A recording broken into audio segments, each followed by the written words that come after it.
Breaking news చూస్తున్నాం. జనసేన పార్టీని మరింత బలోపేతం చేసే దిశగా ఆ పార్టీ అధినేత పవన్ కళ్యాణ్ కీలక అడుగులు వేశారు. ఇందులో భాగంగా 25 పార్లమెంట్ నియోజకవర్గాలకు సమాచార సేకరణ కమిటీ పరిశీలనకు నియమించారు.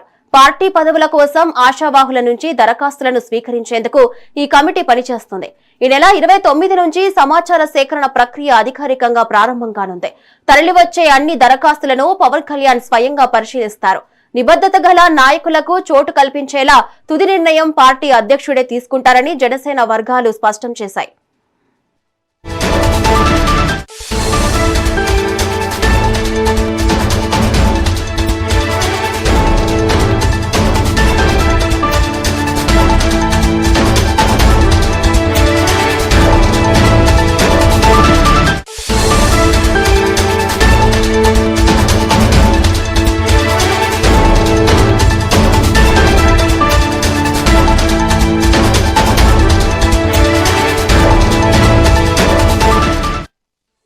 బ్రేకింగ్ న్యూస్ చూస్తున్నాం. జనసేన పార్టీని మరింత బలోపేతం చేసే దిశగా ఆ పార్టీ అధినేత పవన్ కళ్యాణ్ కీలక అడుగులు వేశారు. ఇందులో భాగంగా 25 పార్లమెంట్ నియోజకవర్గాలకు సమాచార సేకరణ కమిటీ పరిశీలనకు నియమించారు. పార్టీ పదవుల కోసం ఆశావాహుల నుంచి దరఖాస్తులను స్వీకరించేందుకు ఈ కమిటీ పనిచేస్తుంది. ఈ నెల 29 నుంచి సమాచార సేకరణ ప్రక్రియ అధికారికంగా ప్రారంభం కానుంది. తరలివచ్చే అన్ని దరఖాస్తులను పవన్ కళ్యాణ్ స్వయంగా పరిశీలిస్తారు. నిబద్ధత గల నాయకులకు చోటు కల్పించేలా తుది నిర్ణయం పార్టీ అధ్యక్షుడే తీసుకుంటారని జనసేన వర్గాలు స్పష్టం చేశాయి.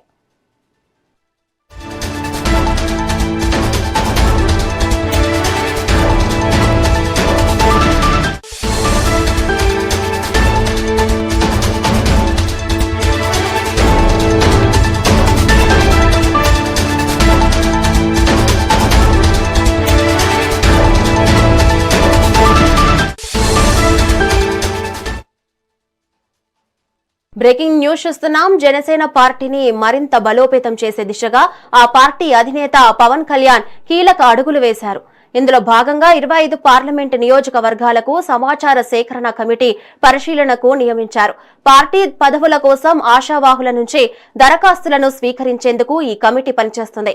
ఈ నెల 29 నుంచి సమాచార సేకరణ ప్రక్రియ అధికారికంగా ప్రారంభం కానుంది.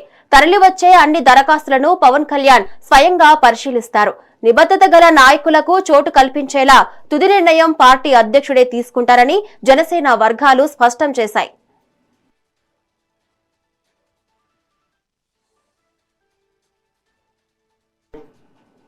దీనిపై మరింత సమాచారం మా ఇన్పుట్ ఎడిటర్ నరేంద్ర అందిస్తారు లైవ్ లో. నరేంద్ర, చెప్పండి. జనసేన అధినేత పవన్ కళ్యాణ్ జనసేనాని మరింత బలోపేతం చేసే విధంగా కీలకంగా అడుగులు ముందుకు వేస్తూ ఉన్నారు.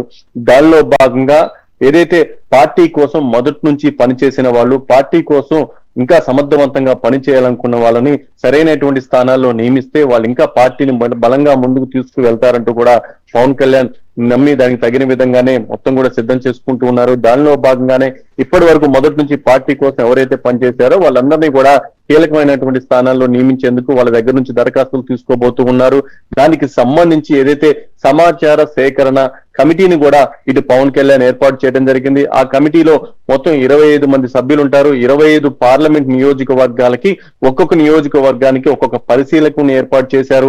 ఆ పరిశీలకులు అక్కడున్నటువంటి పార్లమెంట్ నియోజకవర్గం పరిధిలో ఎవరైతే మొదటి నుంచి జనసేన కోసం పనిచేశారో, ఎవరైతే జనసేనలో ఇంకా మంచి హోదా కల్పిస్తే ఇంకా పార్టీని సమర్థవంతంగా ప్రజలకు తీసుకువెళ్తారో వాళ్ళందరూ కూడా వాళ్ళు ఎక్కడ, ఏ ప్రాంతంలో, ఏ హోదాలో, ఏ విభాగంలో, ఏ క్యాడర్ లో ఏం పని చేయాలనుకుంటున్నారనేది వాళ్ళకు దరఖాస్తు చేసుకుంటే ఆ దరఖాస్తులన్నింటినీ కూడా పార్టీ కేంద్ర కార్యాలయానికి తరలిస్తారు. కేంద్ర కార్యాలయంలో దానికి సంబంధించి పవన్ కళ్యాణ్ ఒక నిర్ణయం తీసుకొని వాళ్ళని ఏ విధంగా ఉపయోగించుకోవాలి, వాళ్ళ సర్వీసులు ముఖ్యంగా పార్టీ కోసం ఎలా ఉపయోగపడతాయనే దాన్ని ఆలోచన చేసిన తర్వాత దానికి తగిన విధంగా నిర్ణయం తీసుకోబోతూ ఉన్నారు. అయితే మొత్తంగా ఈ కమిటీకి సంబంధించి 3 ముఖ్య నాయకులు, 3 సాధకులు, ఏదైతే 21 నియోజకవర్గాలకు సంబంధించినటువంటి సమన్వయకర్తలు వీళ్ళంతా కూడా ఈ కమిటీకి సహాయ సహకారాలు అందిస్తారు. మొత్తంగా జనసేన అధినేత పవన్ కళ్యాణ్ మొదటి నుంచి కూడా పూర్తి స్థాయిలో రాష్ట్ర వ్యాప్తంగా ప్రతి ఒక్క నియోజకవర్గం మీద ఫోకస్ పెట్టారు. ప్రతి ఒక్క నియోజకవర్గంలో కూడా జనసేనకి బలమైనటువంటి కేడర్ ఉంది. జనసేన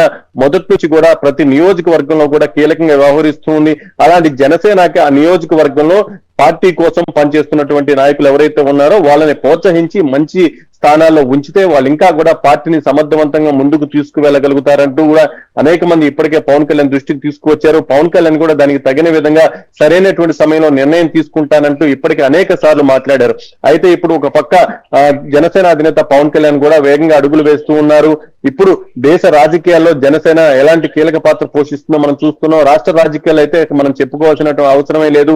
మొన్న కూటమి ప్రభుత్వం అధికారంలోకి రావడంలో పవన్ కళ్యాణ్ ఏ విధంగా కష్టపడ్డారు, పవన్ కళ్యాణ్ ఏ విధంగా పనిచేశారో మనం అంతా కూడా చూసాం. ఇక భవిష్యత్తులో కూడా ఆంధ్రప్రదేశ్ లో గానీ దేశంలో గానీ జనసేన ఇంకా బలంగా ఉండే విధంగా పవన్ కళ్యాణ్ అడుగులు వేస్తున్నారు. దానిలో భాగంగానే ఈ కమిటీని ఒక్కొక్క కమిటీలను కూడా అందుబాటులోకి తీసుకువస్తున్నారు. ఏదైతే ఈ సమాచార సేకరణ కమిటీ కూడా ఈ నెల 29వ తారీఖు నుంచి ఇక వర్క్ లోకి దిగబోతుంది. ఆ రోజు నుంచి వాళ్ళంతా కూడా గ్రౌండ్ కి వెళ్లి దీనికి సంబంధించినటువంటి ఏదైతే పార్టీ కోసం పనిచేసిన వాళ్ళు, పార్టీలో వేరు వేరు హోదాల్లో పనిచేయాలనుకునే వాళ్ళు ఎవరైతే ఉన్నారో వాళ్ళ దగ్గర నుంచి దరఖాస్తులు స్వీకరిస్తారు. ఆ దరఖాస్తులు స్వీకరించిన తర్వాత వాటిని పార్టీ కేంద్ర కార్యాలయానికి పంపిస్తారు. దానిపై పవన్ కళ్యాణ్ కూడా నిర్ణయం తీసుకోబోతూ ఉన్నారు. ఈ కమిటీలు కేవలం వాళ్ళ దగ్గర నుంచి దరఖాస్తులు స్వీకరించడానికి అక్కడున్నటువంటి జనసేన నాయకులు, కార్యకర్తలు, ముఖ్యమైన వాళ్ళందరితో కూడా సమావేశం ఏర్పాటు చేసి పవన్ కళ్యాణ్ వ్యూ ఏంటి, అసలు ఏంటి, ఈ దరఖాస్తులు ఎందుకు పెట్టిస్తున్నారు, ఈ దరఖాస్తులు పెట్టుకున్న వాళ్ళకి సంబంధించి పార్టీ ఏ విధంగా నిర్ణయం తీసుకోబోతుందనే దానిపై వాళ్ళ క్లారిటీ ఇచ్చి వాళ్ళ దగ్గర నుంచి దరఖాస్తులు తీసుకొని వాటన్నిటినీ కూడా కేంద్ర కార్యాలయానికి పంపబోతూ ఉన్నారు. మొత్తంగా ఈ నెల 29వ తారీఖు నుంచి ఈ సమాచార సేకరణ కమిటీకి సంబంధించినటువంటి సభ్యులు ఆ పార్లమెంట్ నియోజకవర్గాల్లో వర్క్ లోకి వెళ్ళబోతూ ఉన్నారు. Right, thank you Narendra.